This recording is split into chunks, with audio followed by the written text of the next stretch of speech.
everybody, we're back with our weekly news update special edition with our guest Don Green.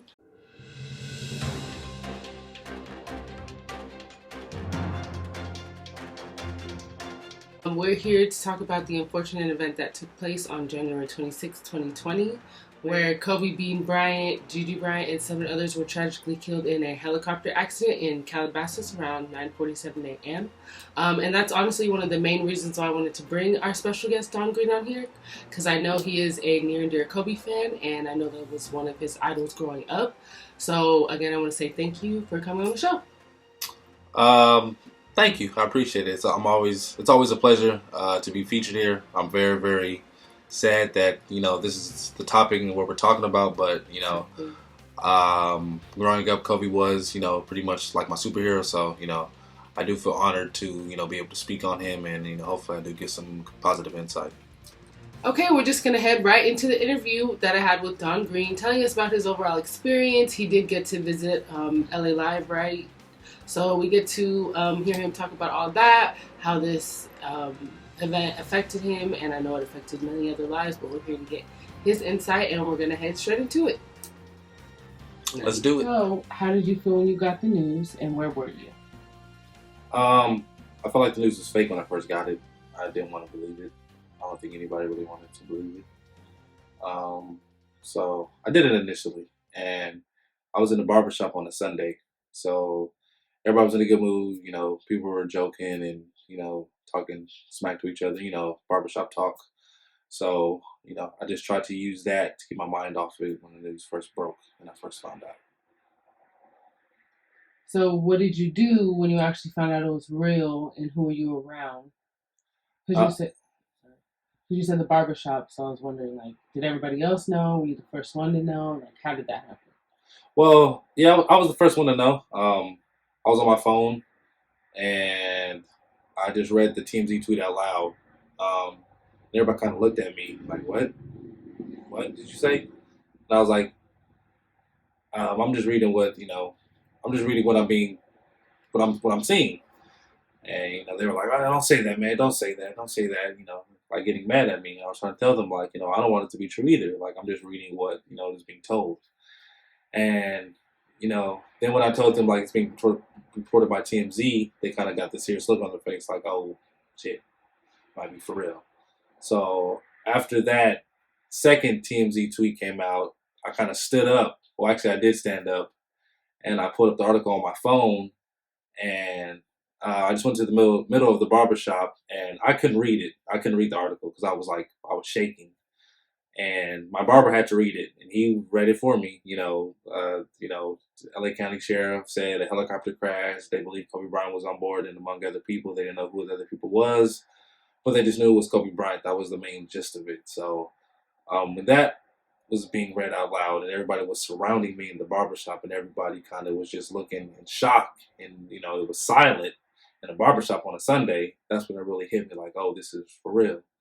And after my barber was done reading, the article that I put up on my phone, everybody instantly, put out their phones and retweeted and, tried to find out if this news was really real that I was breaking to them. And for 30 minutes in the barbershop, there was no haircutting, there was no talking, there was nothing.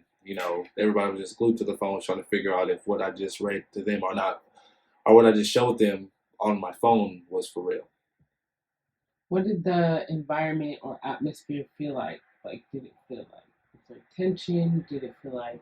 Because a lot of people described it as the world stopped. Could you agree with that? Oh yeah, definitely. It was no tension. It was just more like sorrow, I would say, and disbelief. And people just didn't want to believe what they were seeing. And it wasn't on the news yet, so I think people were still kind of holding out hope and didn't want to think it was real. But the atmosphere was just everything. It did stop.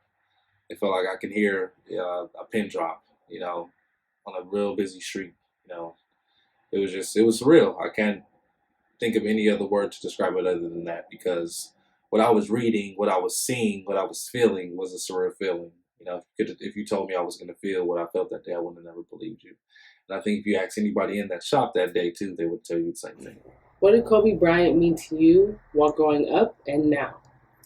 Growing up and now, he still means a lot. even though he's not here anymore, sadly. Growing up in Southern California um, in the 90s and early 2000s, it was Kobe for me. I didn't really watch Batman or like follow Superman or any of the superheroes. Everything I learned and followed and worshiped was Kobe. Him winning championships, him, making teammates better, him showing his worth ethic, his dedication to the game, his fear of not being great. So at a young age, he made a real big impression on me, not just as a basketball player, but as a person. And I didn't really realize that, when I was younger. But as I've grown older and got more mature, excuse me, I realized that's the impact that he made on me. And even to this day, I see everybody like I'm gonna step it up. I'm gonna stop making excuses. I'm gonna grind. I'm gonna do whatever I can to be great and succeed at the dreams that I envision. And I'm gonna work hard at my craft and be the best that I can be. So, you know, at a young age and still to this day, he means a lot, and he will forever mean a lot to me and to millions of people around the world. How has his passing affected you in your daily life and being a black man in Southern California? My daily life, at first, it was like hard because it would just hit me like random times of the day. Like I'd be at work and just be like Kobe, Gigi, and John and Carrie and everybody else involved. It's not just Kobe, it's everybody. It sucked to know that on a Sunday, they were just going with their children to a game, just being parents, just trying to get to a destination safely, quickly, so they can spend time with their kids and spend time with thousands of other kids who were there at the Mamba Academy. So just knowing that, and knowing the type of family man Kobe was, and everybody in that helicopter was, the parents they were, the mothers and fathers they were, it did affect me, daily, because I would think about it and get sad, and I would cry, and it would affect my mood, and things like that. And it was weird because the first couple of Sundays after it happened, I would just find myself looking at my clock like around 9:45, like every day randomly. So just little things like that, set you back sometimes, and it saddens you. So, as time has progressed, like it's gone from sadness to more of a celebration of him and everybody else. So I just try to envision the good times and the memories that he made me happy, and the positive times. So it has gotten better with time. And how has it affected you being a black man in Southern California? Um, this one hurts like Nipsey, honestly, because if you take two, if you ask anybody, East Coast, West Coast, wherever, who are the monuments in Southern California and LA right now? If you asked them that 2 years ago, I'm pretty sure two of the top three would have been Kobe and Nipsey. Maybe Dre might have been up there, or Cube, or somebody like that. But just the influencers, the people who have changed the game, who are you know spreading positivity to the youth and making a change in the community. Nipsey was buying the block, doing his clothing stores, it was his recording studios, investing in medicine and stuff like that. Kobe was buying buildings to train kids and athletes to better themselves, and all that stuff that employs people, that makes people better, that gives people an outlet, when they're not feeling good, when they can stray away and do bad things, they can have a positive outlet to go to. So just having those two people gone, and knowing that they're black and they look like me, and they came up with the same obstacles and prejudices that I are coming up with, and they succeeded. It sucks and it hurts, because it's just like we look at those people as untouchable, as gods, and to see that they've been taken away in an instant, it's had a big impact on the black community for sure. And how has it affected you just being a basketball player? Um, a lot, because every time I go on the court now, I think of Kobe. Every time I do anything now, related to basketball, I think of Kobe. I watch Laker games. I watch Laker games every day. I watch them twice. So, every time I watch a game, every time I shoot a paper ball in the trash can, every time I dribble the ball, every time I go on the court, I think of Kobe now, and it's not in like, all right, I'm about to hoop. Well, it's still in, I'm about to hoop, I'm about to try to dominate, but now it's like, I got to do that because he's not here no more. So it's a different type of feeling, and growing up, being a hooper, it was Kobe. So just knowing, like I said, knowing that he's not here no more, it affects, me in multiple ways on the basketball court, my daily life and, everything. So it sucks. What does this mean for the future of the NBA? Do you think, or do you know of any changes that have been made lately that have been put into effect due to Kobe's passing?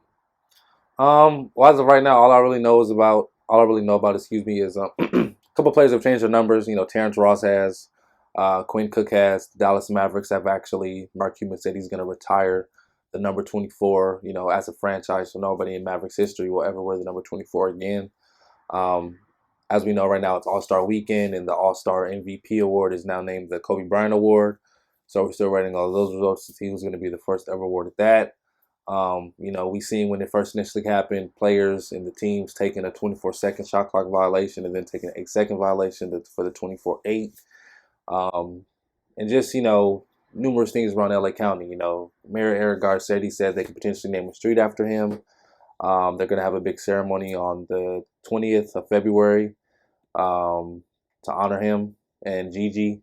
So just a lot of things have been in the works. A lot of talk has been in how cities and things other places what they can do to honor him. If you look in the Philippines, they've muraled the court, different types of murals of Kobe and Gigi. So it's been amazing. You look around the world, the buildings have been lit up purple and gold and things like that. So not just the NBA, but places around the world have recognized Kobe and they're doing things to recognize him. But I do think the NBA will continue to make some changes, as time progresses.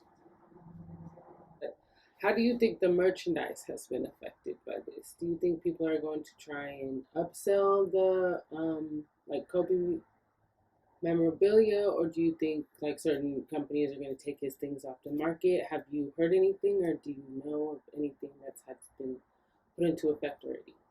I know Nike has halted some of the sales of his merchandise. I know he had a couple pairs of shoes that were going to come out, so I know they halted those as well because they're trying to still figure out the logistics of trying to release everything. Because Kobe's merchandise was already pretty high priced because it was a very high demand. Now it's an even higher demand, and then Nike doesn't want to jack up the price and look like the bad guy, so they're trying to figure out the logistics of everything and the money.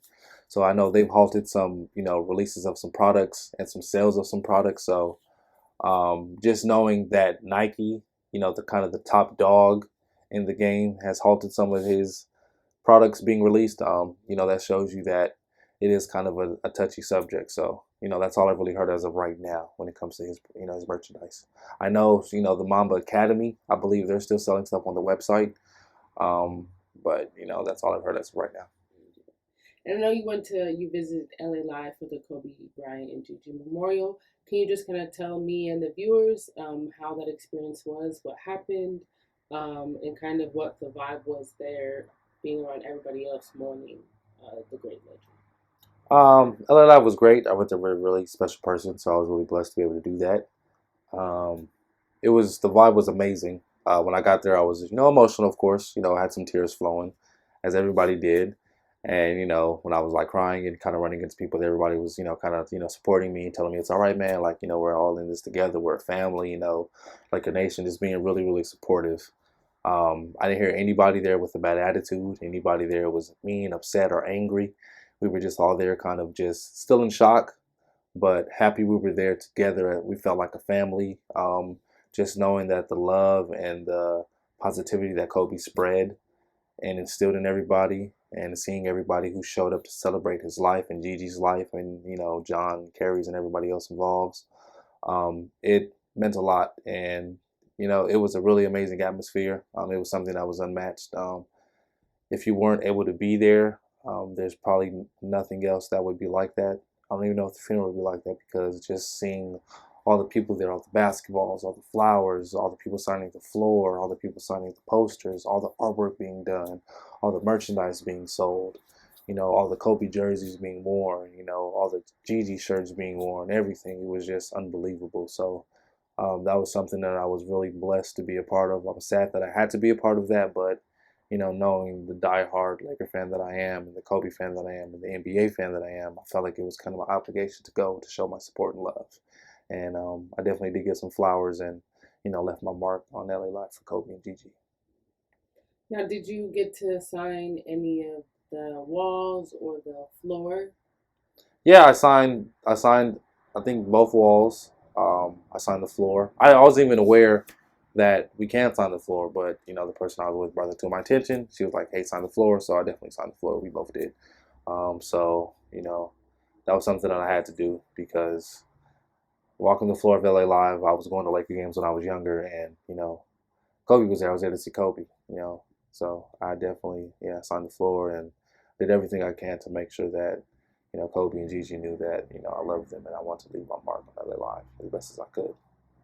So, going forward, how do you think people are going to keep Kobe alive? Like, I know everybody around LA and kind of not just LA, the world are, saying Mamba mentality forever, or Mamba forever, and Mambasita.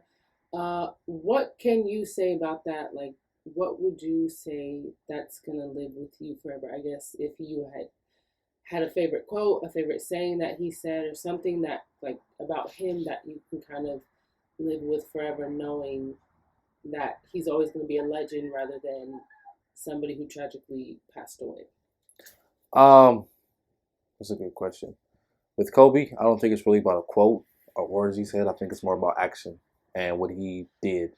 When he tore his Achilles, he got back up, he hit those 2 free throws, and he walked off the court under his own power. When he broke his leg, he got up and walked off the court on his own power. He played through a season through with a torn labrum, with a broken finger.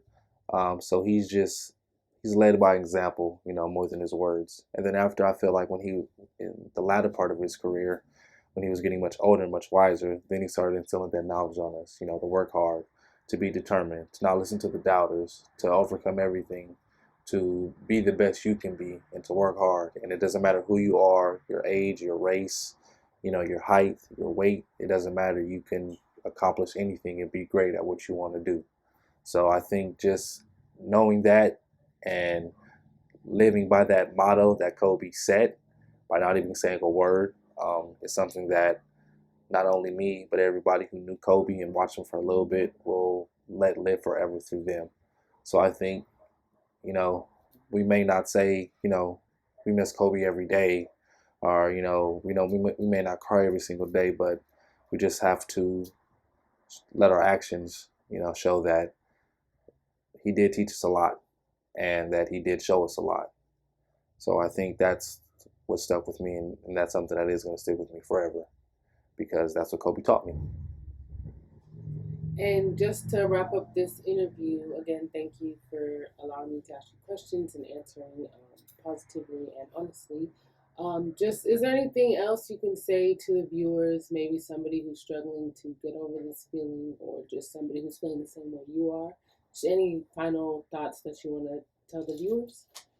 Um, it's going to be hard. You're going to have your days, but you just have to just dedicate yourself to something. Just work on yourself, work on your craft, and like I said, don't think about the tragic event that happened on January 26th. Think about the 20 years of happiness that Kobe gave us and the lessons that he taught us. And reach out to people, talk to people, express yourself, go to the gym, read books, anything. Just take it one day at a time, take it 1 hour at a time, because it's going to hurt. It's going to be hard some days. But, with time comes healing. And, Laker Nation has been amazing.